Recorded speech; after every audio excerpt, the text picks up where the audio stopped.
you believe the stories, mankind's pride gave rise to the Darkspawn.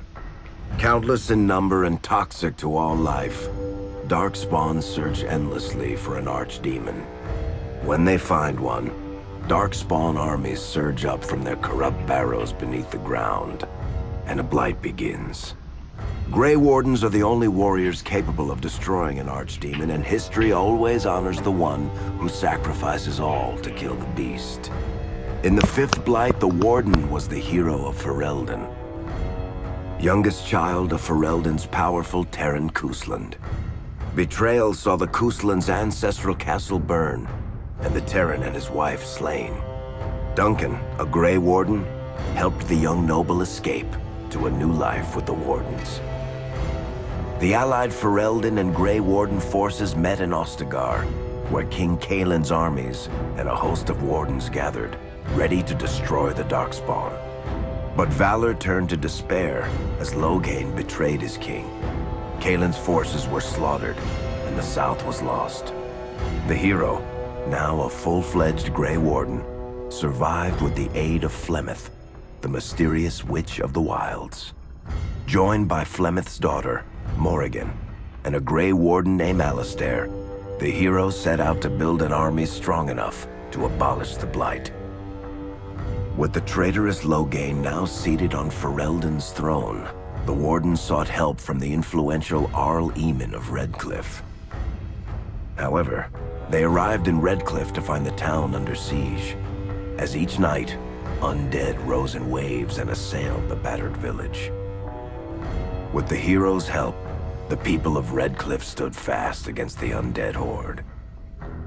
The Wardens reached Arl Eamon's castle only to find the Arl lying at the edge of death, and his court fallen into madness. To save his father's life, Eamon's young son, Connor, had made a deal with a demon, and quickly fallen victim to its possession. The hero intervened, freeing Connor from possession and breaking the demon's hold over Redcliffe. But deals with demons are never straightforward. The demon agreed only to save Eamon's life, not restore him to health. Arl Eamon needed a miracle to recover. The hero located an urn containing the sacred ashes of Andraste, which were said to cure any ailment. The urn was protected by ancient traps, tests of will, and a dragon-worshipping cult that wanted to twist the urn's power to its own ends. The urn remained pure, but mysteriously disappeared after the Wardens departed. Only the temple dedicated to it still stands.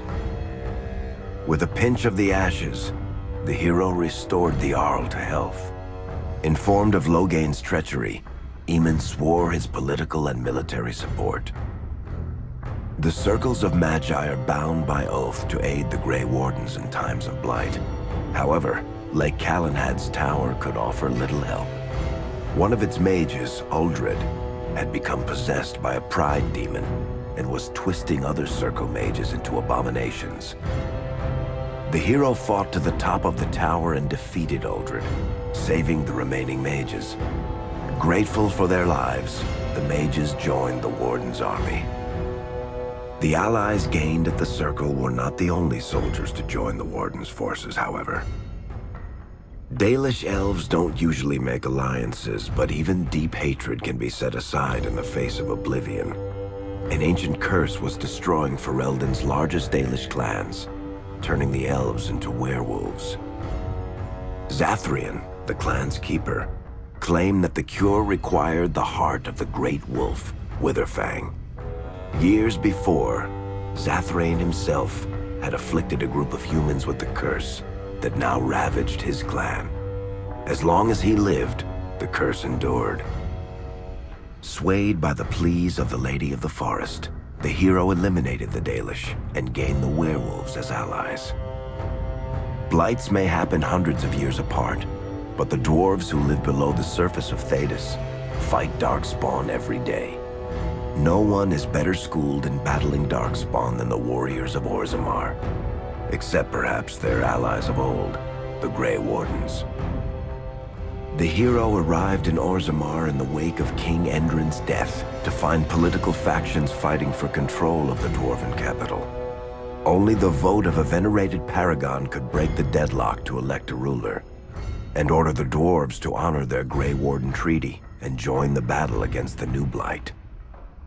The hero set off to find a paragon named Branka, who had disappeared into the deep roads in search of a legendary artifact, the Anvil of the Void, created by the renowned smith Caradon to forge mighty war golems. The hero helped Caradon destroy the Anvil of the Void, along with the dark secrets that could trap a living soul inside a mechanical construct. The hero emerged from the deep roads with a master-forged crown to bestow the Paragon's favor upon whichever rival candidate would be crowned king. Balin, the youngest son of King Endrin who was suspected of foul play, or Haramont, the aging traditionalist backed by the Dwarven Assembly. Lord Haramont claimed the crown of Orzammar. His traditionalist values keep dwarves first in all things, and safely as far underground as possible. With Dwarden's strength now bolstering the Warden's army, the hero had to deal with Loghain so Ferelden could stand unified against the Darkspawn before the Blight swallowed the world. The kingdom of Ferelden stood divided. While some nobles supported Loghain's regency, others condemned his inaction against the Darkspawn. Civil war brewed, and Arl Eamon called a landsmeet in hopes of curtailing the conflict and removing Loghain from the throne. Alistair ended Loghain's life in the name of justice for the Wardens who died at Ostagar. As the Warden's united army massed in Redcliffe, the Darkspawn overran Denerim, laying siege to Ferelden's capital city. The hero's army fought valiantly through Denerim and broke the Darkspawn's siege. On Fort Dracon's highest tower, the hero's strongest allies fought alongside the Warden in a final heroic battle against the massive Archdemon. Alistair made a Grey Warden's ultimate sacrifice, giving his life to kill the Archdemon and end the Blight. With no Archdemon to lead them, the Darkspawn scattered.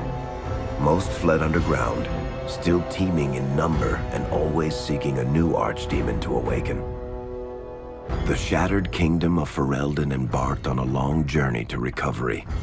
In the Blight's aftermath, strong leadership was crucial. Honora MacTyr, daughter of Terran Loghain and widow of King Kaelin, assumed the throne of Ferelden after the Fifth Blight was ended.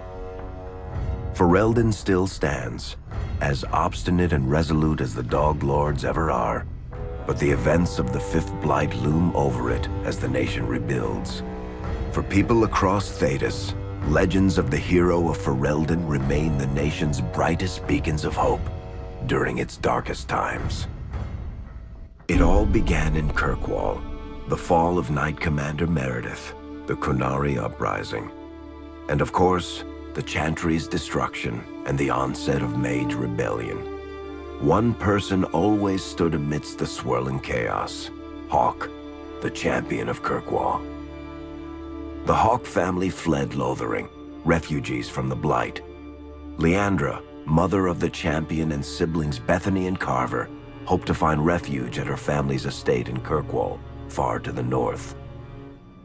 While Hawke had no magical abilities, the champion was at the heart of events that ultimately led to the Mage Rebellion. The Hawks escaped the Blight with the help of Aveline Valen, a warrior and family friend. It's said that the family was also aided by Flemeth, the notorious Witch of the Wilds. Hawke's brother, Carver, never reached the Free Marches. He was killed by Darkspawn while protecting his family.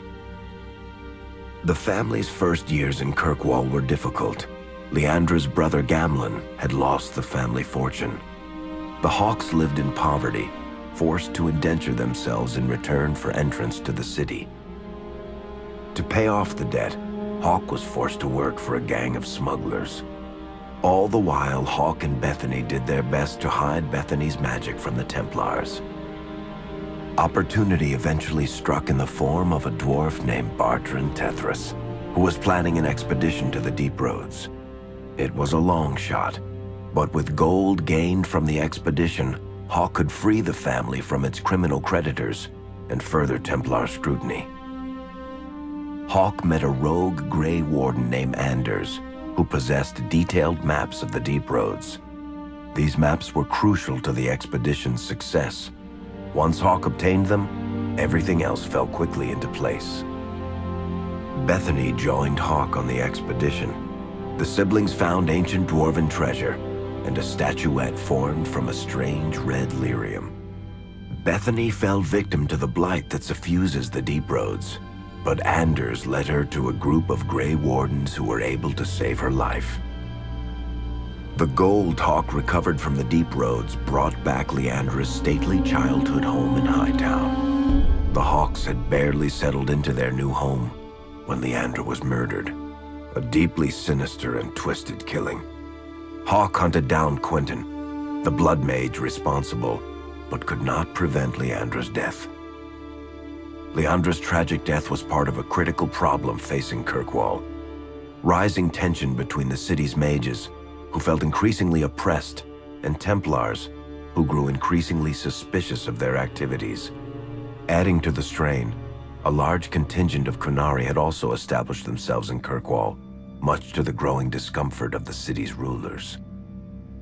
After their dreadnought was shipwrecked many years before, a group of stranded Kunari were allowed to remain in a cordoned-off area in Lowtown. As time passed, the Kunari made no effort to return home and offered no explanation about why they remained. Tensions rose to a breaking point. Revered Mother Patrice, convinced the Kunari were a threat to the Chantry's faith, incited violence between the Kunari and the Kirkwall populace. Hawk knew that Patrice would bring about unnecessary conflict. Though the champion tried to stop her, Patrice orchestrated the murder of Seamus Dumar, a Viscount's son and a recent convert to the Qun. When her crime was discovered, a Kunari assassin killed her. After Seamus was murdered, the Arishok of the Kunari group lost patience with the humans of Kirkwall. They would now submit to the Qun or die. The Kunari struck hard and fast. They took the palace in Hightown and beheaded the Viscount to immediately quash any resistance. Aided by Knight Commander Meredith and First Enchanter Orsino, Hawk reached the palace and stood toe-to-toe with the fearsome Kunari leader. Hawk fought the Kunari leader. The fierce battle resulted in the Arishok's death and the liberation of Kirkwall from its brief occupation. The Kunari quickly withdrew from the city entirely. Hawk saved Kirkwall and earned the grudging respect of the city's Templars, mages, and nobility, along with the title that history remembers: the Champion of Kirkwall. Kirkwall's problems were still not over, however. After Viscount Dumar's death, Knight Commander Meredith took power and blocked all attempts to appoint a new Viscount. Under Meredith's command, the Templars tightened their grip on the mages, planning to suppress what Meredith saw as a growing rebellion. Anders, who spent years fighting for justice and freedom for his fellow mages, saw that the time for negotiation was past. He destroyed Kirkwall's chantry, killing hundreds, including Grand Cleric Elthina. This single act began a rebellion that spread from circle to circle, until all circles of Magi had risen up in defiance against Chantry rule. There was no forgiveness for what Anders had done, and he asked for death at Hawk's hands. Hawk fulfilled the troubled mage's final request, and many others died along with Anders that day. Fighting spread swiftly through the city. Some mages rebelled openly, many of them succumbing to possession. Templars turned their swords on mages who rebelled and on those who did not. As First Enchanter Orsino refused to bend to the Templars, Knight Commander Meredith demanded that every mage in Kirkwall be put to the sword. The Templars found an ally in the champion, who fought alongside them to quash the rebellious mages. In the end, the Templars placed Hawk on the Viscount's throne, for a time at least. The battle proved one thing: Knight Commander Meredith had gone mad. Hawk saw the truth of it when Meredith unsheathed her sword, and the red lyrium idol from the deep roads was embedded within it. The blade fueled her hatred and paranoia, as it had for months. After a horrific battle, the red lyrium of the Knight Commander's sword consumed her as she died. Meredith became a statue, her face a frozen mask of horror. Little is known of the champion since that final battle. However, Hawk's story lives on in legend and song. Memories of the indelible changes the champion of Kirkwall brought to the face of Thedas. The Mage Rebellion in Kirkwall was felt throughout Thedas, the news spreading like wildfire. The Templars clamped down in response, but each new restriction only made things worse. Led by Grand Enchanter Fiona, the mages voted for independence. The Circle of Magi would govern itself, without the Chantry and especially without the Templars. The result was cataclysmic. 2 circles were destroyed. Those within killed to the last mage, before the rest fled into the wilderness. Perhaps the mighty Empire of Orlais could have intervened in the war before it began, but that was not to be.